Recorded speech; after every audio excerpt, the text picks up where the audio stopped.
I want to give all the praise, all the glory, all the honor unto Yahweh, Bahashem, Yahushai, Bahashem, Rikak Wadash. Double honors goes out to the elder apostles of Great Millstone for teaching me the truth. Also want to acknowledge all the Akyam who are pushing the truth with sincerity throughout the four corners of the earth. All right, and today the Spirit has me in Habakkuk 2, in verse 1. It says, and this is Habakkuk, who was a prophet. So he says, I will stand upon my watch and set me upon the tower, and we will watch to see what he will say unto me, and what I shall answer when I am reproved. All right, so Habakkuk was a prophet, so his watch was during his time, during his generation, and setting him up on the tower, because a watchman in the ancient world would sit up in a tower and would warn the city if danger or peril was coming to the city. You had the watchman. So that's literally what the prophets. That's what the same purpose. The prophets of old, of the ancient, and the prophets of this generation, the prophets of this age, were set up to warn the people. Yahweh puts a spirit on his prophets, and they become watchmen. We become watchmen. Verse 2, and Yahweh answered me and said, write the vision and make it plain upon tables, that he may run that readeth it. So he gave Habakkuk the vision, right? And a vision of the end. And he said, make it plain on tables, meaning make it easy to understand, plain, right? Upon tables. When you write a book, you usually want to sit down and write on a table, or using if you're using paper and a pen, you're going to use a table. So that's what it is. He's saying, publish this word, declare it, write it down, and that he may run that readeth it. Meaning, because when the men who understand the truth, you get fear, and so you would, it's a metaphor. You would run out of fear. If you read these prophecies, you would become fearful of Yahweh Bashem Yahushai. All right. Verse 3. For the vision is yet for an appointed time, but at the end it shall speak and not lie. Though it tarry, wait for it, because it will surely come, it will not tarry. All right, so the vision of the end, he said the prophecies are going to speak. All right. An example is you have countries who have nuclear technology. This is an example of prophecy speaking, because the scriptures spoke about these type of weapons, these type of destructions, right? One of the verses that comes to mind is Isaiah 54:17. It's actually 16. Behold, I have created the smith that bloweth the coals in the fire, and that bringeth forth an instrument for his work. And I have created the waster to destroy. All right, and this is a smith is a weapon maker. All right, he brings forth an instrument, and he calls it the waster in this verse. And what is that speaking of? It's talking about a nuclear missile. All right, that's that instrument for his work that he's created. And he calls it the waster. Why? Because those missiles are going to waste America. Babylon the Great is going to be wasted by nuclear missiles. Let's go back to Habakkuk 2 and 4. And it says at the end it's going to speak and not lie. So that's the time we're living in. This is, this thing is not. You might think that World War III will never happen. You might think that no country has the spirit to launch nuclear missiles at another country. But Yahweh is going to put it in their hearts to do that, according to the scripture. Let's get Revelation 17:17. It says, "For Yahweh, the Most High, hath put it in their hearts to fulfill His will, and to agree to give their kingdom unto the beast until the words of the Most High shall be fulfilled." And actually, let's read this. Revelation 17:16. "And the 10 horns, which is EU, the European Union, which thou sawest upon the beast, these shall hate the whore." The whore is America, Babylon the Great. "And shall make her desolate and naked, and shall eat her flesh, and burn her with fire." So what's that fire that these 10 horns, which is a metaphor for the EU, the European Union? When it first started, the European Union had 10 countries, 10 nations. I think there's about 27, maybe 30 nations in the EU now. But this prophecy is speaking about the 10 horns, and they say they're going to burn that whore, which is America, with fire. And what's the fire? We read about it.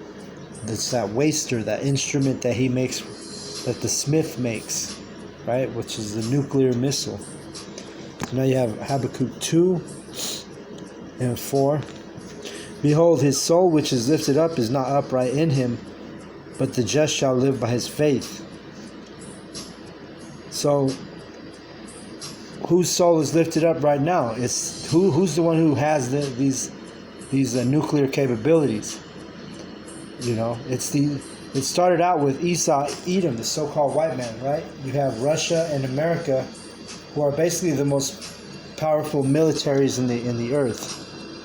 I know China has a powerful military also, which they've also gained the technology. The heathen countries have technology, which is nuclear power, which, like I said, it can waste a nation. With nuclear strikes, you can literally waste a nation, you see? So whose soul is lifted up? It's these Edomites. They become arrogant with that nuclear power capability. They become, in their mind, they're untouchable. They can't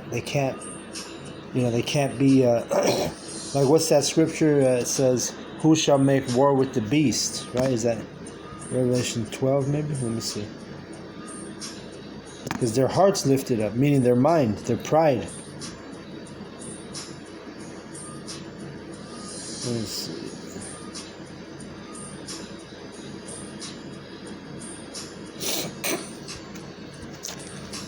Let me go to Revelation in my Bible so I can find this verse. They say, "Who can make war with the beast?" Though is the scripture that I'm trying to remember. I think it's just 12 or 13. Yeah, 13. Okay, 13 and verse 4. Because remember, we read in Habakkuk that their heart is lifted up, or their soul which is lifted up is not upright in him. All right, so let's get it. Let's read it. It says, "And they worshiped the dragon which gave power unto the beast, and they worshiped the beast, saying, Who is like unto the beast? Who is able to make war with him?" So that's how it is, right? The Edomites, they have that pride.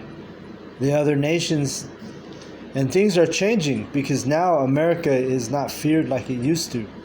You have a perfect example, which, their brothers, which are the other Edomites, the Russians, they have that same nuclear power capability. And when you do the research, Russia even has, they have a better, more powerful nuclear weapons than the United States. I think if you look it up, the United States has more nuclear missiles by the numbers, but Russia has more. I don't know what the word I'm trying to find is. They have better missiles, more powerful, more. The technology is even better for some of the missiles that they own, that they've created. So these, like we read in Habakkuk early, it said that the prophecies are going to speak. Well, this is an example of the prophecy speaking, because now you have the waster, all right? Because when Isaiah was prophesying that verse, nuclear missiles were not on the planet Earth at that time. It was prophecy, all right? So you go to Habakkuk 2, and where am I at? 5. It's still talking about the wicked, who is the one who with his soul is not upright in him, right? His pride. Verse 5. Yeah, also because he transgresseth by wine, he is a proud man. Who's the proud? Obadiah tells you the Esau Edom, proudest nation on the planet Earth, the Edomites. And they transgress by wine because the wine is a metaphor for doctrines. So they basically have deceived and lied to, the majority of these people that, hey, they've transgressed by wine. I mean, they've given you that Babylonian juice to drink. They've given you this wine, which is a doctrine that basically the doctrine is the evil, wicked doctrine of men, and it's not the doctrine of the Bible. You see? So that's how he transgressed by wine. He is a proud man, neither keepeth at home, who enlargeth his desire. Excuse me. Who enlargeth his desire as hell, and is as death, and cannot be satisfied, but gathereth unto him all nations, and heapeth unto him all people. And this has been Esau's MO for a long time, back since the Greeks. Antiochus, when you read Maccabees, it talks about how Antiochus was trying to make all one people, making like a universal nation. Just like America, just like Rome, where you had all the different nations. You had what they call a melting pot in Rome and also in America, where you have the Israelites, who are the so-called blacks, Latinos, and Native Americans. You have the so-called Chinese and Japanese, who are the Moabites and Ammonites. You have the Ishmaelites, who are the so-called Arabs. They all live here in America. It's this giant melting pot of nations, and that's what it's talking about. He gathereth unto him all nations, and heapeth unto him all people. Right? He doesn't keep. It says neither keepeth at home, because when you look into America, they have established military bases in, like, I think it might be in the 800 different locations. Or actually, let me Google it, because I don't want to give wrong information here. But let's see. He doesn't keep it at home though. He's all over in everybody's business, in everybody's country. He'll build an embassy in these other heathen nations, or even in Israelite countries. The so-called white man, especially America, they have their military bases all over the world.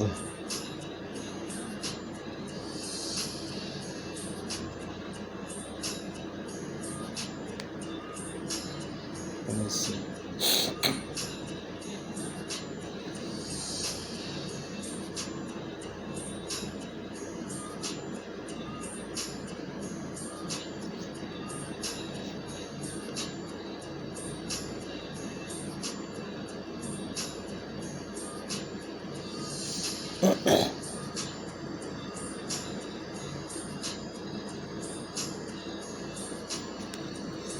Okay, I just typed in how many military bases are in the United States, or does the United States have? And it says the Pentagon in 2013 stated that there are around 5,000 bases total, and around 600 of them overseas. Due to the sensitive and often classified nature of this information, there is no comprehensive list with the exact number or location of all bases, stations, and installations. So that's just a ballpark, right? They're telling you there's there's at least 600 overseas